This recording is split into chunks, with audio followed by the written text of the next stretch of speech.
The Russian Defense Ministry reports yet another frontline collapse in southern Ukraine.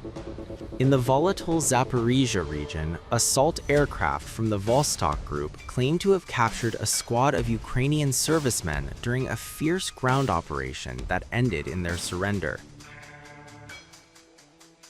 The development marks a sharp escalation in the battle as momentum appears to tilt decisively on the ground.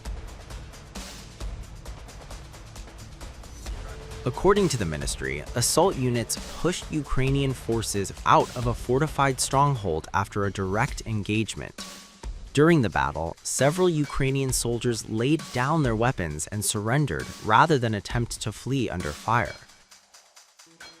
Russian assault pilots describe a dangerous approach. One pilot, using the call sign Projector, said the team had to sprint between 300 and 400 meters across open ground before crossing a forest belt to reach the Ukrainian position. He said the soldiers advanced undetected before throwing grenades into the fortified site. After a brief exchange of fire, the situation shifted. The pilot said the Ukrainian troops were persuaded to surrender, avoiding further bloodshed. Противник сидел на точках на своих опорных пунктах. При нашем заходе начали они отражать, нас как заметили, растерянные были. Население было не очень большой. Another assault pilot, identified by the call sign Leolik, said the Ukrainians were given a clear choice. He said they were offered an alternative to surrender without wounds or deaths, as the only escape route available to them ran across a mined open field. Примерно 7 человек. Противник жесток, он не сдаваться не будет, потому что это не мобилизованные части.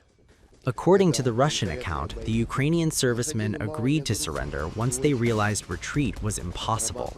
They were taken prisoner without further resistance. One of the captured Ukrainian soldiers later spoke about his background. He said he had traveled to Moscow between 2010 and 2018, working as a construction laborer before being mobilized years later. The prisoner claimed he was forcibly drafted, given only a short training period, and then sent to a rotational position without a clear mission. He said his unit was ordered to move into the fortified position to relieve other troops without being told where they were or what awaited them.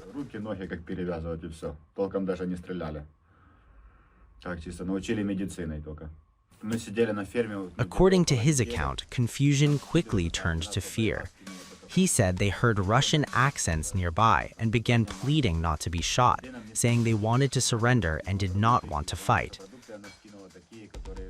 The prisoner said Russian soldiers took them in, gave them cigarettes, food, and water. He said he wanted his mother and sister to know he was alive and thanked those who captured him.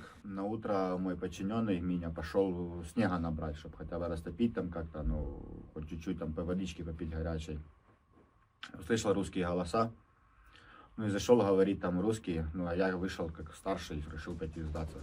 The Defense Ministry reports that the surrender came as units of the East Force Group pressed relentlessly deeper into Ukrainian defenses in the Zaporizhzhia region.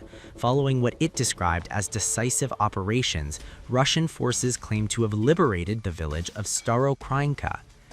Amid fierce combat, the ministry says Ukrainian forces suffered heavy losses, with large numbers of personnel wiped out, up to 10 military vehicles destroyed, and as many as 15 heavy hexacopters taken out of action. The operation, it asserts, marks a significant blow to Ukrainian defensive lines and a sharp escalation on the battlefield.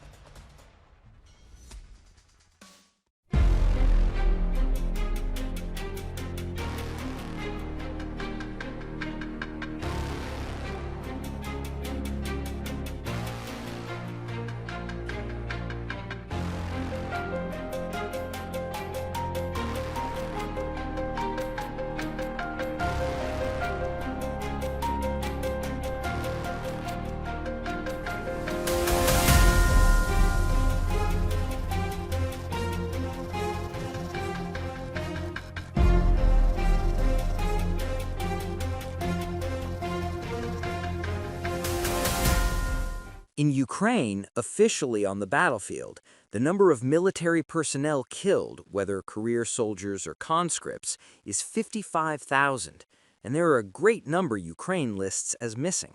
Ukraine President Volodymyr Zelenskyy has revealed that around 55,000 Ukrainian troops have been killed since Russia launched its full-scale invasion in 2022, with many more still missing in action. As negotiations grind on behind closed doors, the war continues to claim lives on the ground. In an interview with French broadcaster France 2, President Zelenskyy described the scale of Ukraine's losses as devastating, confirming that tens of thousands of soldiers have died, while a great number remain unaccounted for. Zelenskyy also delivered a striking political message, claiming that Russian President Vladimir Putin is afraid of U.S. President Donald Trump. He said this fear should shape Washington's approach, insisting that no American leader should accept conditions dictated by the Kremlin. Zelenskyy argued that Ukraine's security is inseparable from global stability, warning that treating the war as a secondary issue would carry consequences far beyond Europe. He said this message has been central to his discussions with Trump, stressing that Ukraine must remain a geopolitical priority. In Ukraine, officially on the battlefield, the number of military personnel killed, whether career soldiers or conscripts, is 55,000, and there are a great number Ukraine lists as missing. Putin is only afraid of Trump. That's a fact. What Trump should say to Putin is not for me to say. If President Trump knows that Putin is afraid of him, then he cannot accept all the conditions set by the Russian president. It is Putin who is afraid of Trump, not the other way around. In my opinion, the United States has other priorities in terms of geopolitics, but the United States needs to understand that Ukraine is important. This is a crucial point in my discussions with President Trump. He needs to realize that Ukraine is important for global security. Separately, President Zelenskyy confirmed that Ukrainian and Russian negotiators have agreed on another prisoner exchange expected to take place in the near future. He said Kyiv's position remains unchanged, stating the war must end for real and that Russia must be genuinely prepared to do so. There was a report from our delegation after today's meetings held in a trilateral format. There were also contacts between the team and the American side. The report was delivered by Rustem Umarov, Kirilo Budanov, and David Arakamia. The guys were in contact. We discussed the interim results of the negotiations for today. They will continue tomorrow. There will also be a significant step. We expect a PoW, prisoners of war, exchange in the near future. Captives must be brought home. Overall, Ukraine's position is very clear. The war must be ended for real. Russia must be ready for this.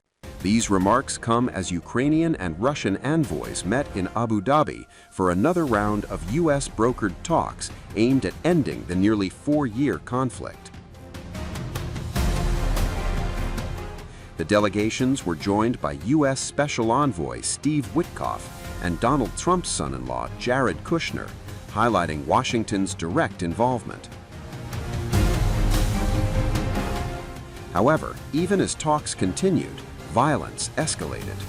A Russian strike using cluster munitions hit a crowded market in eastern Ukraine, killing at least 7 people and wounding 15 others, according to local officials. Meanwhile, Moscow has issued a stark warning. Kremlin spokesperson Dmitry Peskov said Russian forces will continue fighting until Kyiv makes what Russia considers the right decisions to end the war. Those demands reportedly include Ukraine withdrawing its troops from the heavily fortified Donetsk region, effectively surrendering territory regarded as critical to Ukraine's defenses.